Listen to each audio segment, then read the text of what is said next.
Darkcast Network, the light shines brightest on our indie podcasts.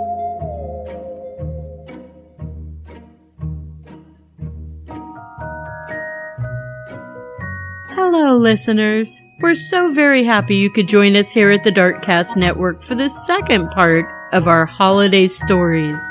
Are you comfy? Snacks and cider nearby? Great!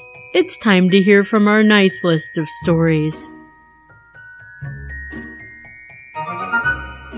Hi, everyone. My name is Jackie Moranti, and I have a podcast called Cause of Death, 100 Seconds to Midnight. I talk about all the things not true crime that will kill you. I talk about disease, war, socioeconomics, global crises, and a lot of history. It's pretty dark. Last year, when the Russians invaded Ukraine, I talked about the history of Ukraine and how the Russians have been treating Ukrainians for centuries. I even interviewed someone who had gone to Ukraine to bring supplies in and bring people out. That war is still going on, and it's senseless, and it's terrible. Today, though, I'm bringing you a happier story from Ukraine. I'm going to tell you why Ukrainians put spider webs on their Christmas trees. There once was a woman who lived in a very small hut with her children. Her husband had passed away a few years before, and she had to work hard to keep the family together, so they were very poor. It was harder for women to make their own way back then, and they weren't allowed to do the work that paid well, so this woman had to work very, very hard to keep her family together. Outside of their hut, there was a large pine tree, and one day a pine cone fell from the tree. The pine cone ended up buried deep in the soil under the larger tree, and it began to grow. The children were so excited that they might have a Christmas tree of their very own that they tended to the tree until it became big enough that they could bring it inside and decorate it. They did just that. They dug up the tree and put it in a bucket so it wouldn't die. Then they brought it inside for Christmas. That's when they realized that they didn't have ornaments to put on the tree. They had a tree, but they were too poor to decorate it. The children were very sad, as was the widow woman. The youngest of the children sobbed when he realized that the tree would be bare. There would be no lights and no ornaments to adorn it. A family of spiders had been living in the house with the woman and the children for generations. Remember that spider generations are a lot shorter than human generations. The spiders were grateful to the family for allowing them to live in the hut with them. The woman nor her children ever stepped on them or put them outside. And for that, they felt indebted to the family. The spiders could not allow the tree to remain bare on Christmas morning. So the spiders made a plan. After the family was asleep, the spiders went to the tree and began spinning webs all around and through the branches. They worked all night until the entire tree was covered in thin, loose webs that danced on the draft that came through the windows. When they were finished, they went back to their lair in the walls to watch as the family woke to find their handiwork. As the sun rose, the family began to stir. The smaller children were, of course, up first, and upon seeing the tree, they were so happy that they ran to their mother's room and told her that she must come look. "Mama, Mama, come see the tree! Look what the spiders have done!" The woman rushed from her room to see what the children were shouting about. Spiders? What could they have done to the tree? Then she saw it. The spider webs were hung with such elegant and silky patterns, and they were moving in the draft from the window. The sun shone bright that morning, and it slid along the floor and slowly moved up the tree. As the rays of the sun hit the spider webs on the tree, they began to glitter silver and gold, and this made the tree sparkle in the sun. Every year after, the family would bring in their tree and let the spiders decorate it for them. And from that day forward, the woman never felt poor. She felt grateful for all that life had given her. Today, it's tradition in Ukraine to make spider webs out of paper and metal and hang these ornaments on the tree. The ornaments are called pavuchki, which means little spiders. They also decorate the tree with artificial spider webs. It's also said that the tradition of putting tinsel on the tree comes from this story. In Ukraine, Poland, and Germany, to find a spider web on your Christmas tree is good luck, and spiders represent prosperity. I hope that you enjoyed this story and a little look into some folklore from Ukraine. I want to thank the Darkcast Network for allowing me to tell this story.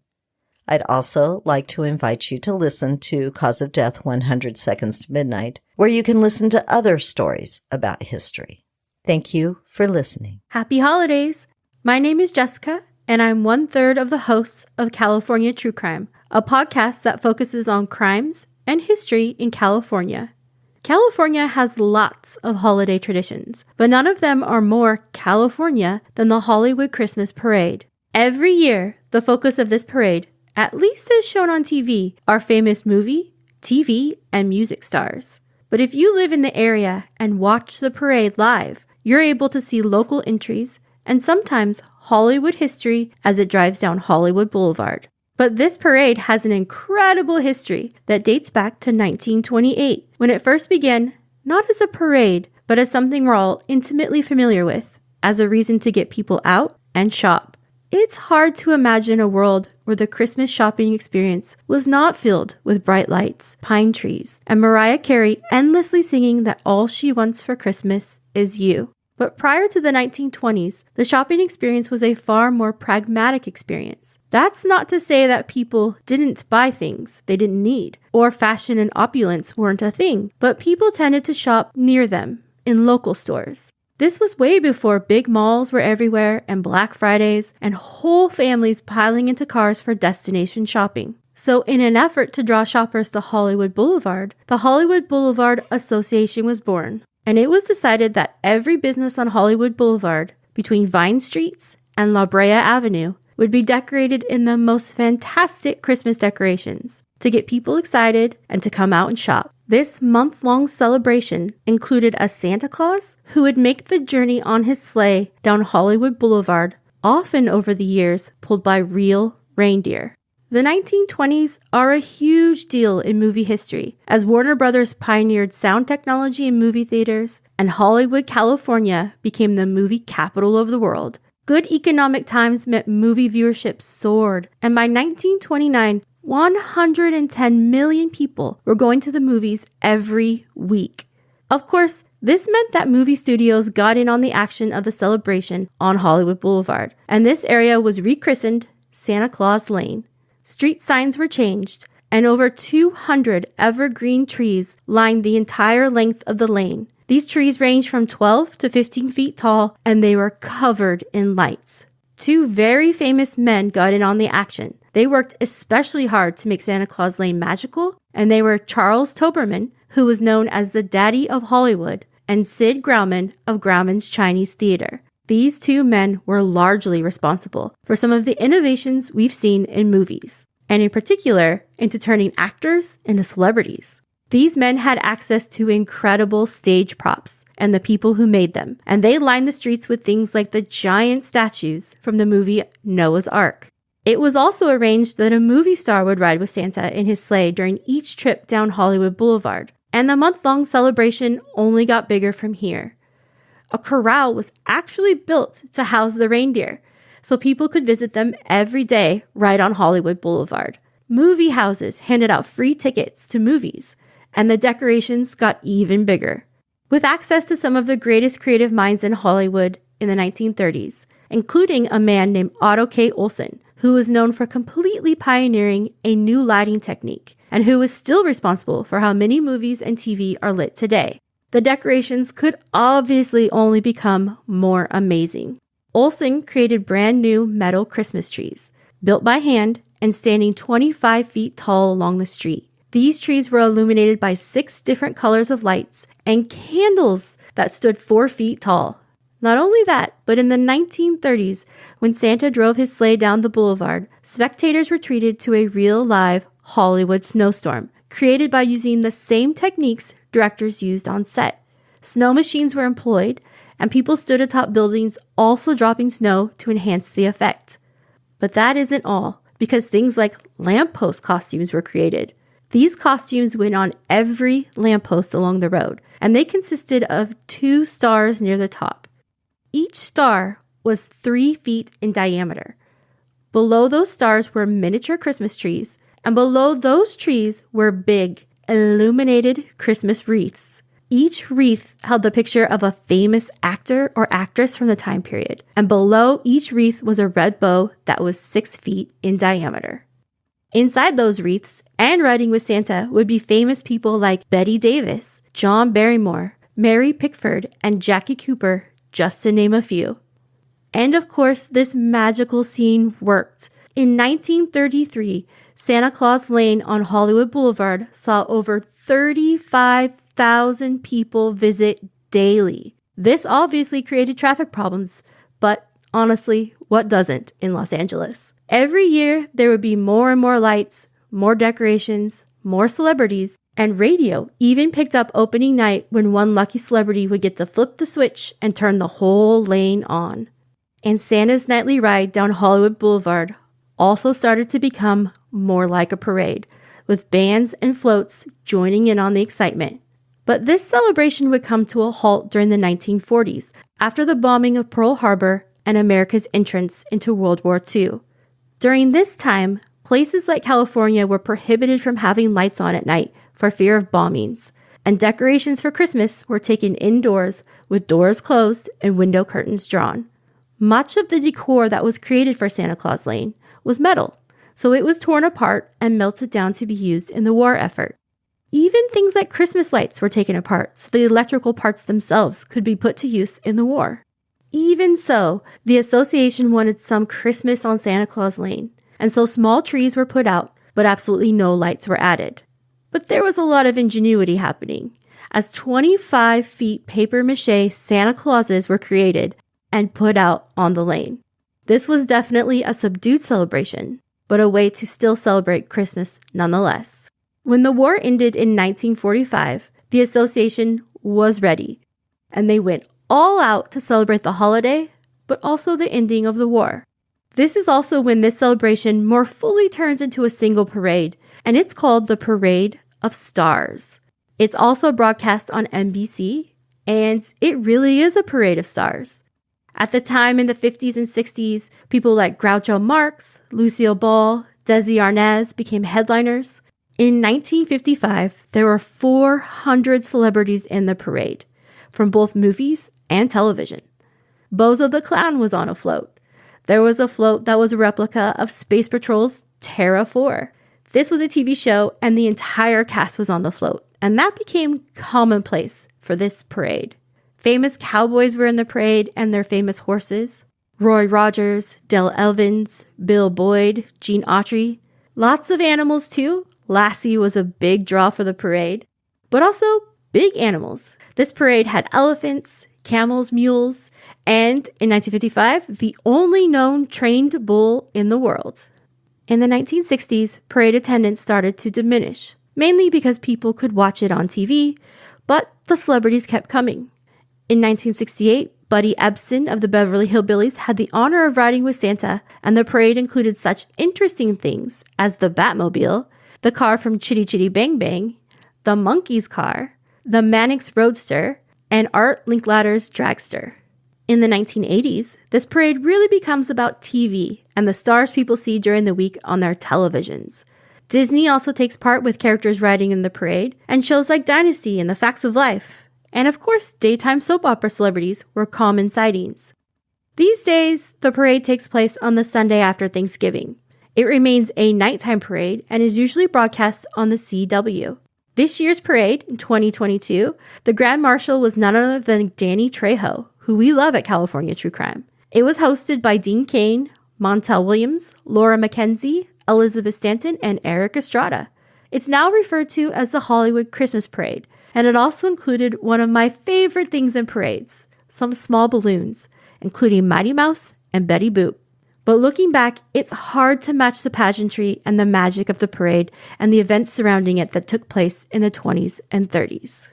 It truly would have been an amazing experience to stand on Santa Claus Lane on Hollywood Boulevard and experience the movie magic that actors and directors get to put on every day.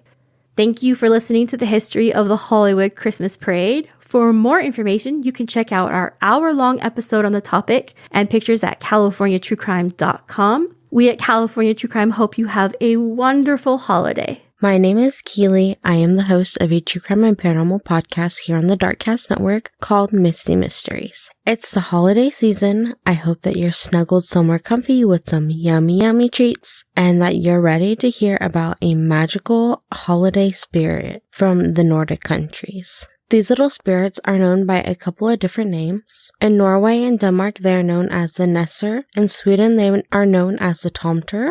And in Finland, they are known as the Tomtu. The Tomter range in size. The biggest are thought to be 90 centimeters or 35 inches. In images of the Tomter, they are normally side by side with cats and around the same size. These little spirits look like old men with long white beards. They dress in traditional farm clothing like tunics, stockings, and leather boots. And to top off their outfits, they always wear bright red pointed hats. It's believed these spirits are made in the image of the man who originally farmed the lands, who may be buried on or nearby the lands, though this man is unknown. The Tomter lives on farms and homesteads, sleeping in the barn with the livestock or in the pantry of the home. They have very important jobs, and that is to watch over the home, to protect it from misfortune and evil, and to take care of the livestock. Though they are tiny, they are stronger than humans and have special bonds with the livestock. If treated right, they will make sure that the families have all that they need for a thriving home, and the livestock will always be well cared for. The Tomter have the strongest bond with the horses. They will even braid their manes and tails overnight. But if the family they care for takes out these braids, neglects or abuses their livestock, becomes lazy in their chores, or treat the Tomter badly, they can turn very mischievous. In their mischievous ways, much like fairies, they will hide the family's belongings and play tricks on them like tying the tails of cows together. They can even become invisible, which just adds to their mischievous ways. The best way to prevent any mischief from the Tomter is to leave out bowls of julgrut, a Christmas rice porridge topped with butter, sugar, and cinnamon. This is especially important on Christmas. Now, the Tomter did not used to be associated with Christmas, but this is holiday stories, so how did they get to be part of holiday traditions? After Christianity made its way to the Nordic countries, the Tomter was deemed as evil instead of good as they always had been before. They were used in witch trials to condemn farmers that had good fortune, but in 1881, a Swedish magazine changed everything for the Tomter by releasing a poem called The Tomter by Victor Rindenberg. This poem tells the tale of an old lonely Tomter who walks the farm on a cold, snowy winter night, talking and caring for all of the animals. He even looks over the children who were sleeping, wishing that he could speak to them before he himself went to bed in the hen house with the barn cat. When this poem was published, this was the first illustration of the Tomter, depicting the Tomter walking past the window in the snow. This story evolved to the belief of the Julen Tomter, a Tomter who rides in a sleigh pulled by a Yule goat. This Tomter brings gifts to children as they sleep on Christmas Eve, but he does not go through the chimney, he goes through the front door. Very similar to the Julen Tomter, there are also the Julen Nesser, but the Julen Nesser is portrayed as an older, adult-sized man with a long white beard and a red hat with a suit much like a little old Saint Nick many of us know and love. He carries a sack of toys on his back, visiting children on Christmas Eve asking, "Are there any good children in here?" before leaving gifts for the children. Much like the Nesser and the Tomter, on Christmas Eve, homes in Nordic countries leave out the bowls of julgrut for the Julen Nesser and the Julen Tomter. In the modern day, these traditions are deeply ingrained in many Nordic country families. You will find many decorations of the Julen Nesser and the Julen Tomter. In America, you may find these decorations under the name of Christmas gnomes. And now that I know the lore, I cannot wait to fill my home with decorations of the Tomters. Hi, I'm Dana from The Crime Diner. We are a Jersey podcast, and each week we share a story of true crimes, cults, mysteries, historical hilarities, and sometimes victim stories. One of the things that I love to annoy my co-host with is atrocities throughout history. So while we're mostly a true crime podcast, it's not uncommon to hear me babbling on about some old-timey crime or some creep from the past. So today, I'd like to tell you about the Christmas truce of World War I. Now, war and fighting is definitely not going to make it on Santa's nice list, but I still found this story really heartwarming. So prior to the invention of modern weapons, most wars were fought hand-to-hand combat on the battlefield. Then, with the introduction of muskets and rifles, soldiers did not have to fight face-to-face, but since these guns were not very accurate, opponents couldn't be much more than about 100 yards from each other, so they would stand in lines and shoot at each other. The common soldier could take 3 or 4 shots in a minute with an average load time of 15 to 20 seconds. With World War I came huge changes in technology and the way warfare was waged. The advances with gas, tanks, planes, and other equipment led to some of the most brutal warfare and widespread destruction the world had ever seen. With the accuracy of machine guns and the speed in which the bullets were fired, the style of fighting had to change as well. No longer were soldiers standing in line shooting into the void. Now they were digging trenches and they were fighting from there. The trenches were designed to try to provide the soldiers with some protection from the machine gun fire, aircraft, and chemical warfare. Areas of Belgium and northern France saw the most trench warfare between Germans and the Allied forces. The trench systems on the Western Front were roughly 475 miles long, stretching from the English Channel to the Swiss Alps, although not in a continuous line. Though the trenches offered some protection, they were still incredibly dangerous. The conditions in the trenches were unimaginably horrendous. Trenches in World War I were constructed with sandbags, wooden planks, woven sticks, and tangled barbed wire, sometimes even just mud. The only thing that would be visible from the trenches was a few feet on either side of the walls and the sky above. Depending on the weather, the trenches could be filled with freezing water, mud, or even snow. And despite the use of wooden plank duckboards and sandbags to keep the water out, soldiers on the front line lived in the mud. One British infantry soldier wrote home saying, "The mud in Belgium varies in consistency from water to about the thickness of dough ready for the oven." The constant damp often led to conditions known as trench foot. Symptoms would include tingling and or itchy sensation, pain, swelling, cold and blotchy skin, numbness, and prickly or heavy feeling in the foot. The foot may be red and dry and painful even after it becomes warm. Blisters may form, followed by skin and tissue dying and falling off. In severe cases, untreated trench foot can involve amputation of the toe, the heel, or the entire foot. Trenches became trash dumps for debris of war, ammunition boxes, empty cartridges, torn uniforms, shattered helmets, soiled bandages, and bone fragments. Aside from the regular dangers of war, the trenches themselves were super dangerous. They would become living graves when they would collapse in on the soldiers. So these are the conditions that the Germans and Allied soldiers were dealing with during the holiday season of 1914. The war had only begun about 6 months before this, and most people thought that it would be over relatively quickly and they would be home to their families by the holidays. Not only would the war drag on for 4 more years, it would prove to be the bloodiest conflict ever up to that time. Before Christmas that year, there were several peace initiatives. An open Christmas letter was a public message for peace addressed to the women of Germany and Austria, and it was signed by 101 British women suffragettes at the end of 1914. On December 7th, 1914, the Pope had begged for an official truce between the warring governments. He asked that the guns may fall silent, at least upon the night the angels sang, which was refused by both sides. During the war, there had been small instances that could be considered truces. There were regular half-hour truces each evening to recover dead soldiers for burial, during which the French and German soldiers exchanged newspapers. When rations were brought up to the front lines after dusk, soldiers on both sides would note periods of peace just so they could go collect their food. The proximity to the trench lines made it easy for soldiers to shout greetings to each other, and this would have been the most common method of arranging informal truces. Many German soldiers had worked in London prior to the war, so they were able to speak some of the same language. One unusual thing that began to occur in some of the more peaceful sectors was the introduction of music. Soldiers on both sides would sing, and it was clear that the intention was to either entertain the other side or maybe even gently taunt them. This became more festive as the holiday season grew nearer. Christmas Eve 1914 around 10 p.m., the Germans placed candles on their trenches and on the Christmas tree and then continued to celebrate by singing Christmas carols. The British responded by singing Christmas carols of their own. This did not just happen in one location, it happened all across the Western Front. Soon, there were excursions into No Man's Land, which is an area between the two trenches.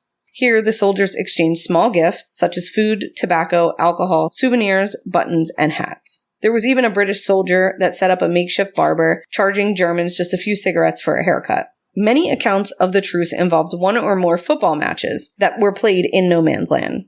To those of us who are listening that are American, this would be called soccer. It was not all fun and games. The silence of the fighting allowed both sides to breathe a little bit. They were able to clean up the trenches, fortify the sturdiness of the sides, build drains to remove some of the water to help create better living conditions. They were also able to collect their recently killed friends, bury them, and even hold small funeral services for them. Most of the people were thrilled by the spontaneous harmony that broke out on both sides, but of course, not everyone was pleased. In one account, a German soldier scolded his fellow soldiers during the Christmas truce. Such a thing should not happen in wartime. Have you no German sense of honor left?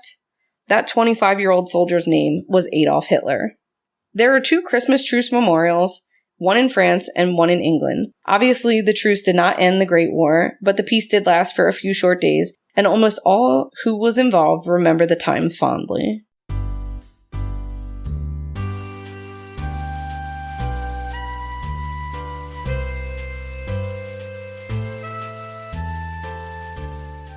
Season's greetings. This is Kiki, the producer and chief researcher for the Pennsylvania-based podcast Mission Spooky. I'm usually joined by my host JC, a former paranormal investigator, and my co-host Cord, a former ghost chaser and professional wrestler. We usually dive into some very disturbing subjects, such as ghostly encounters, weird legends of the Northeast, and even some true crime connected to paranormal activity. But today, we decided to slip away from the naughty side and share a delightful and a bit weird custom from the Yuletide season in our neck of the woods. And that tradition is the Weihnachtsgurk, or the Christmas pickle. You might be shocked to see a glass pickle hanging among the usual ornaments of the Yule season, but it's actually quite fortuitous. Those who find the Christmas pickle first are often rewarded with anything from crisp bills to getting to open the first gift to having the coveted job of handing out the gifts or even an extra present. In my family, there are 4 of us and 3 pickles. Our prizes are scratch-off tickets. Whoever finds the first pickle gets 5 tickets, the second gets 4 tickets, the third gets 3 tickets, and whoever finds no pickle still gets 2 tickets. It's always fun to see when the person who only gets the 2 tickets win on both of them, and no one else does. Thus, it's still a fun and fair game to play with all of us grown children. But where did this weird tradition come from? Most people believe it is a German tradition brought here by German immigrants. I'm lucky enough to have an array of European immigrants in my family, most only being in the US for 2 or 3 generations. Italians, Norwegians, English, and Germans. But it wasn't my German family who brought this tradition with us. Our family didn't add the pickle to the tree until we were young children, 3 generations in. And even then, it was our neighbors who came across the lovely little green glass gherkins in one of their travels outside of Pennsylvania. We were gifted this adorable ornament, which came with a brief history explaining its origins in German tradition. It was instantly added to our Yule tree, but we were stumped as to why this, quote, German tradition was never taught to us by our German immigrant great-grandparents. Well, that's because it's not entirely German tradition. As a matter of fact, in a recent survey, only 8% of Germans knew about the pickle Christmas connection, and of those, only 2% of them practiced any kind of family tradition around the ornament. There are also several legends, supposedly from Germany, explaining how the pickle weaved its way into Christmas legend. The first story takes us to a small town in Michigan known for its cucumbers called Berrien Springs.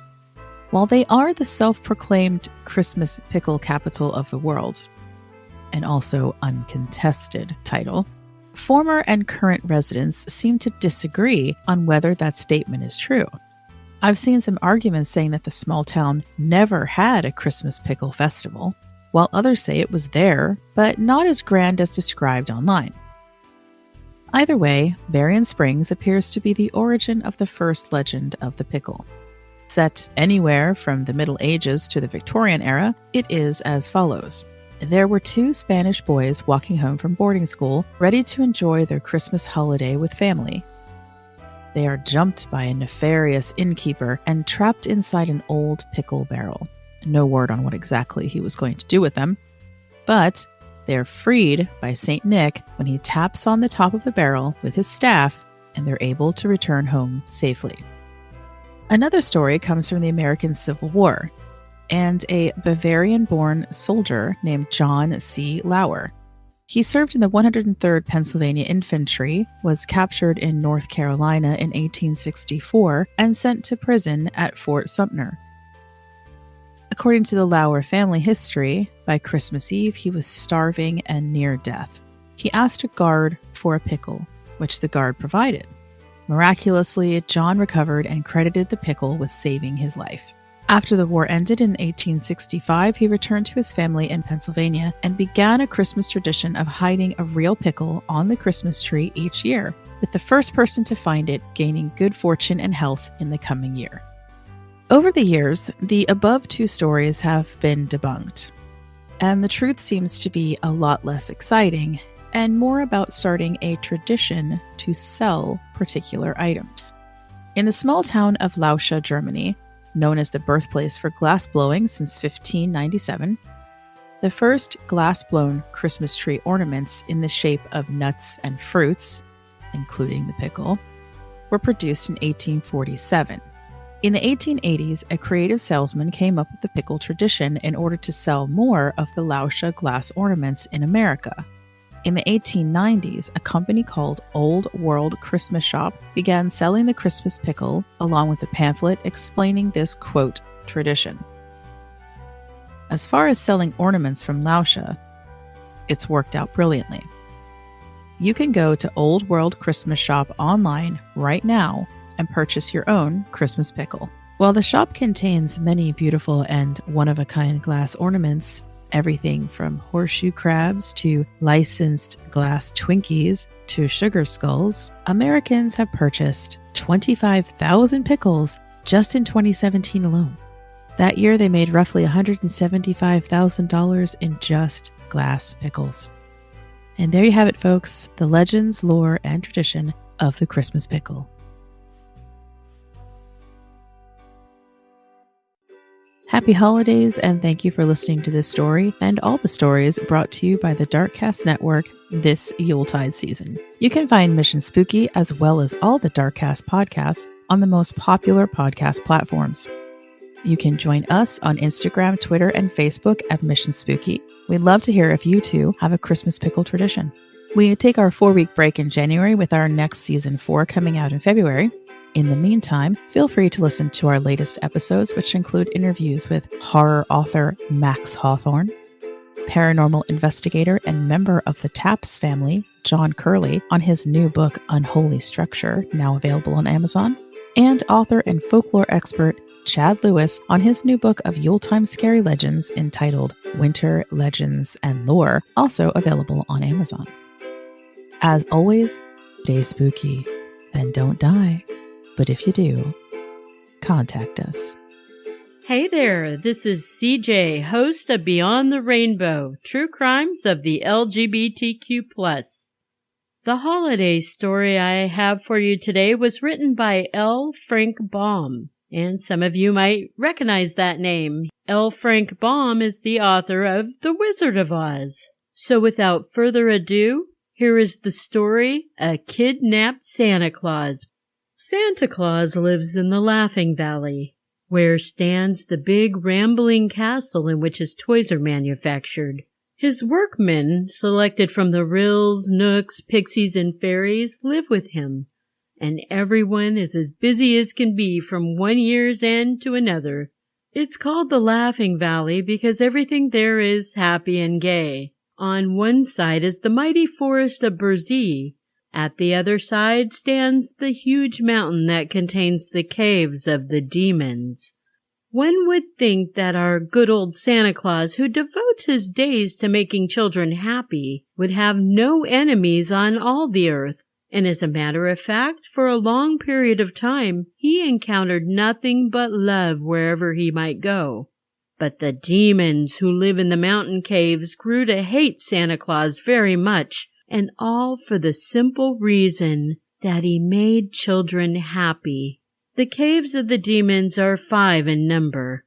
A broad pathway leads up to the first cave, which is a finely arched cavern at the foot of the mountain, the entrance being beautifully carved and decorated.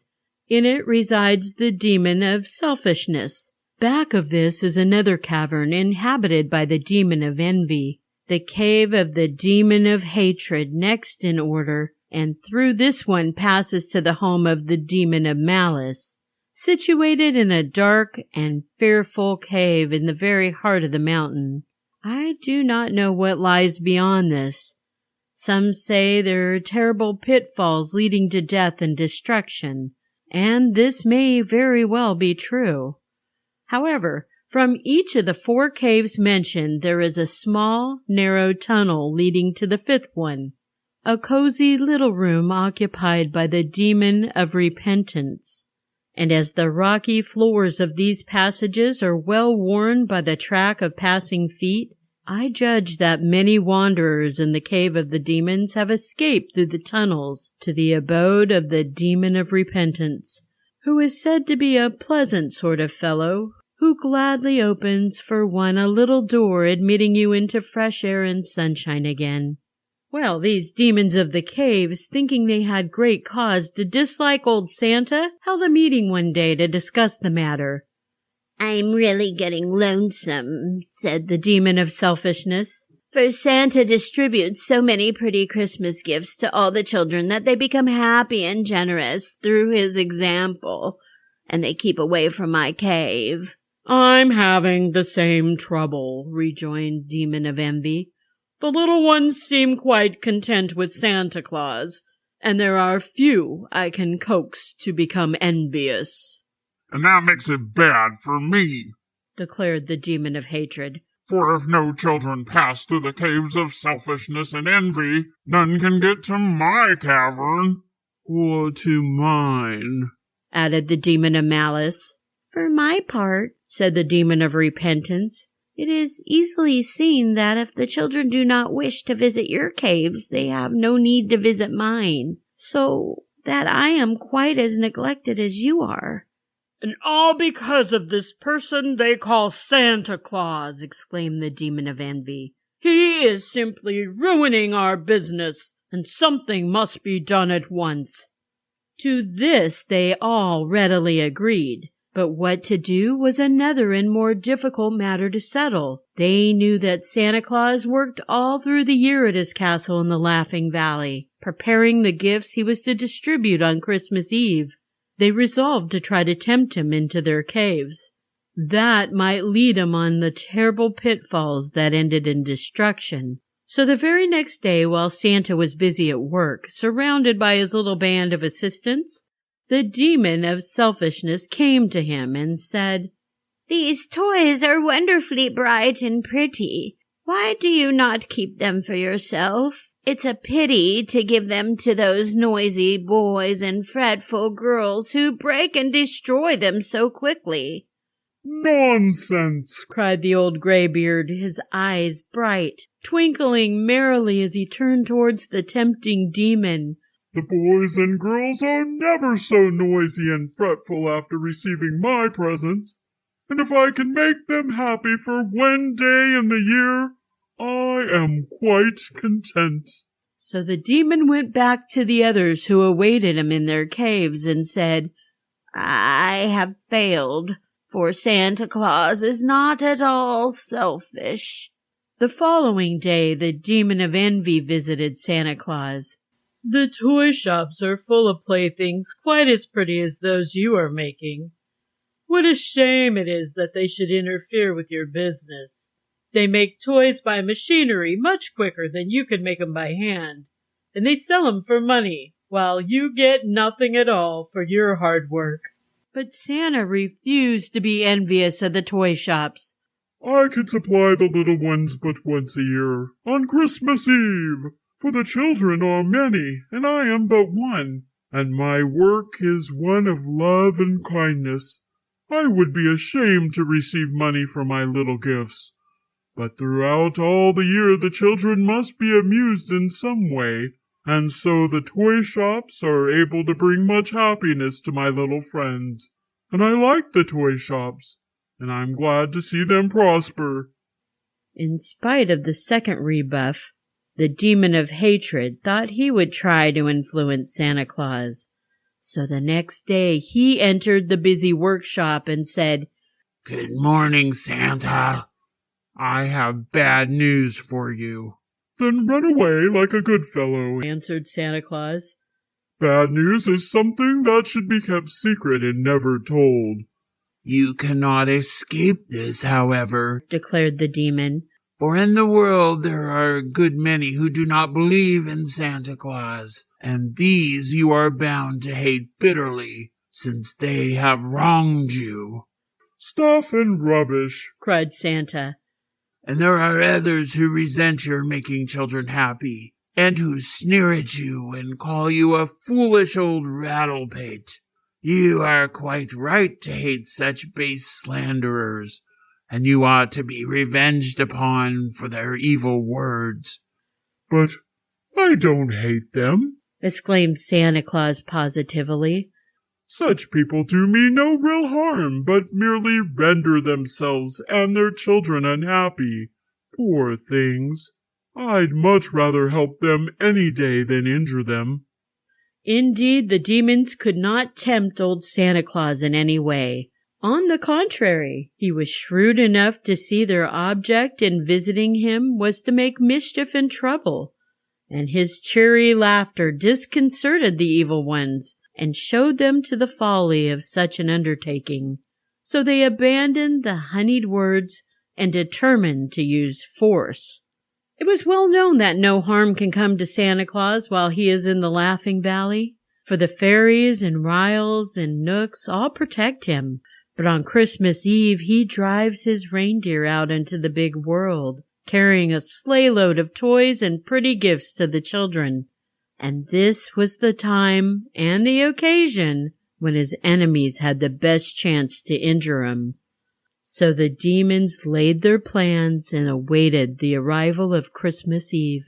The moon shone big and white in the sky, and the snow lay crisp and sparkling on the ground as Santa Claus cracked his whip, and he sped away out of the valley into the great world beyond. The roomy sleigh was packed full with huge sacks of toys, and as the reindeer dashed onward, our jolly old Santa laughed and whistled and sang for very joy, for in all his merry life this was the one day in the year when he was the happiest. It would be a busy night for him, he well knew. As he whistled and shouted and cracked his whip again, he reviewed in his mind all the towns and cities and farmhouses, and figured that he had just enough presents to go around and make every child happy. Suddenly, a strange thing happened. A rope shot through the midnight, and a big noose that was at the end of it settled over the arms and body of Santa Claus. Before he could resist or even cry out, he was jerked from the seat of the sleigh, and he tumbled head foremost into a snowbank. Such a surprising experience confused old Santa for a moment, and when he had collected his senses, he found that the wicked demons had pulled him from the snowdrift and bound him tightly with many coils of stout rope, and then they carried the kidnapped Santa Claus away to their mountain. Laughed the demons, rubbing their hands together with cruel glee.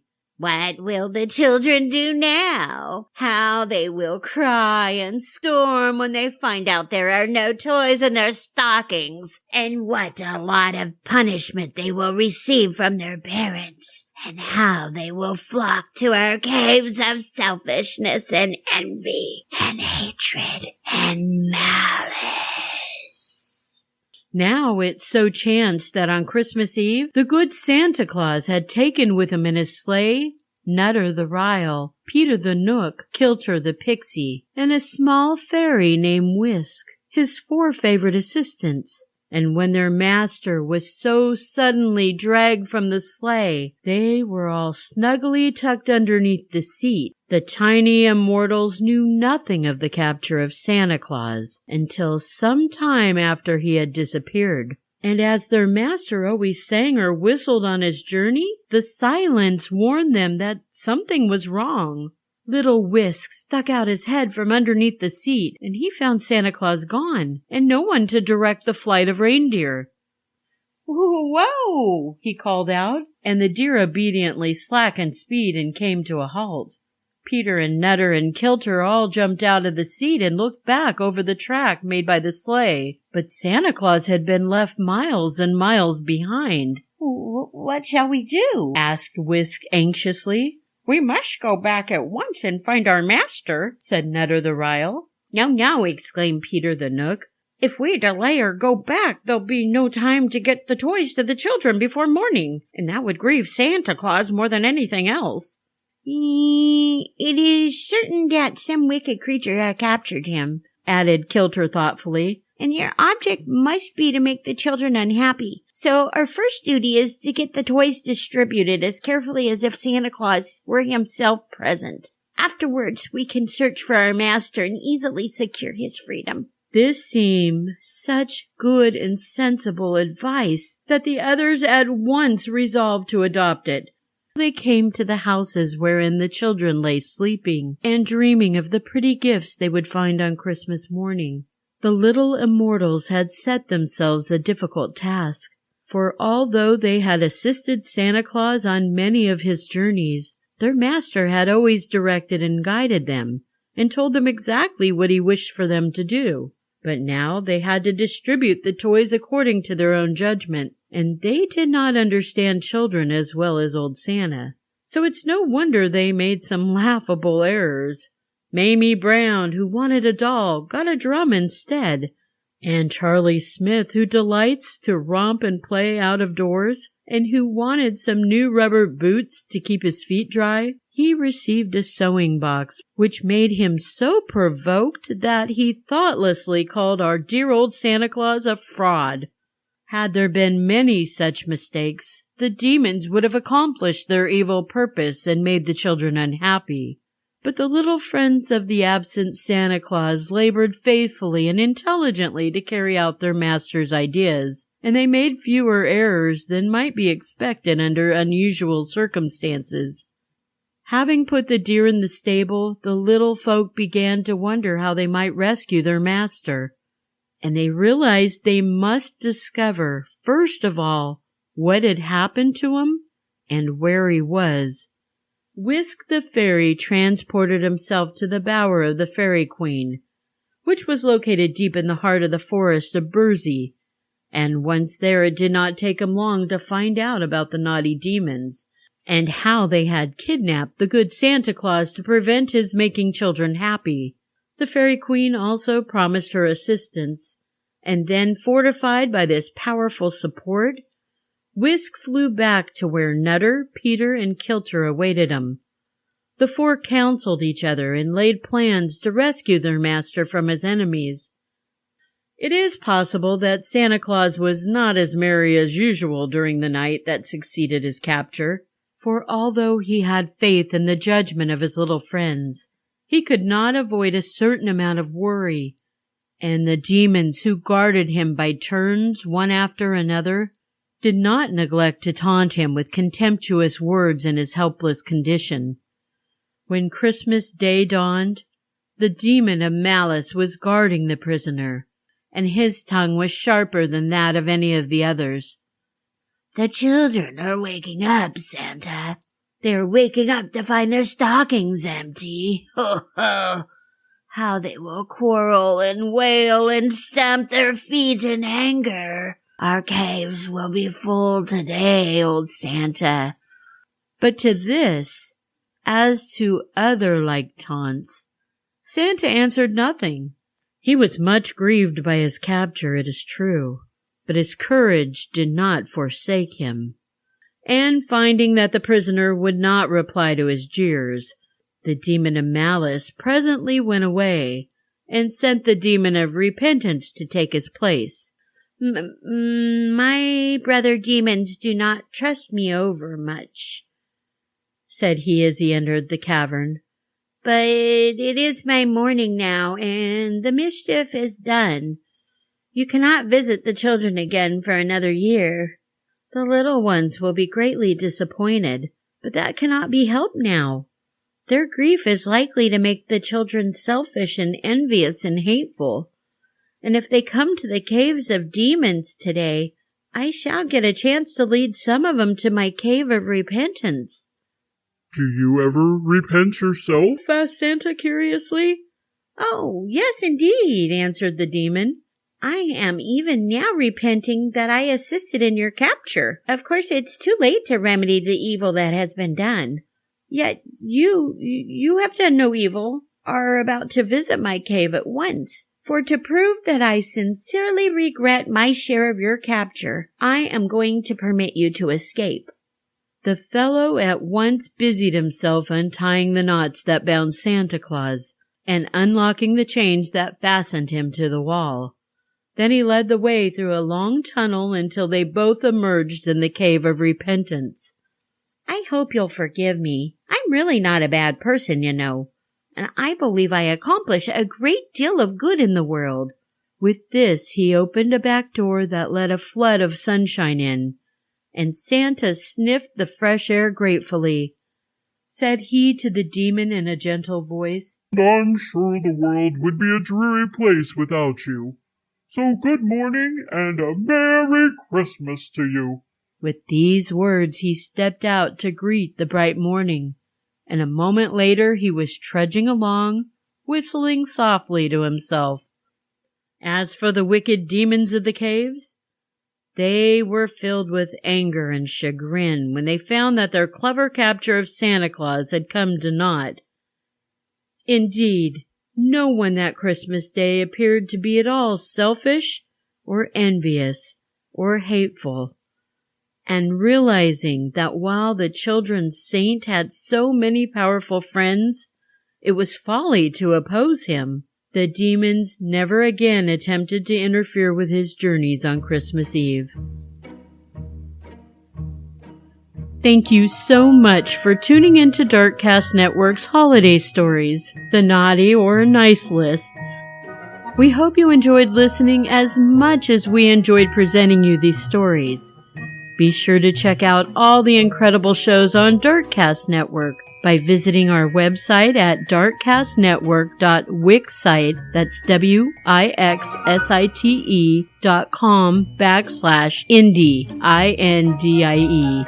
And follow us at Darkcast Network on Facebook, Twitter, and Instagram. Until next time, come to the dark side of podcasts. We have cookies.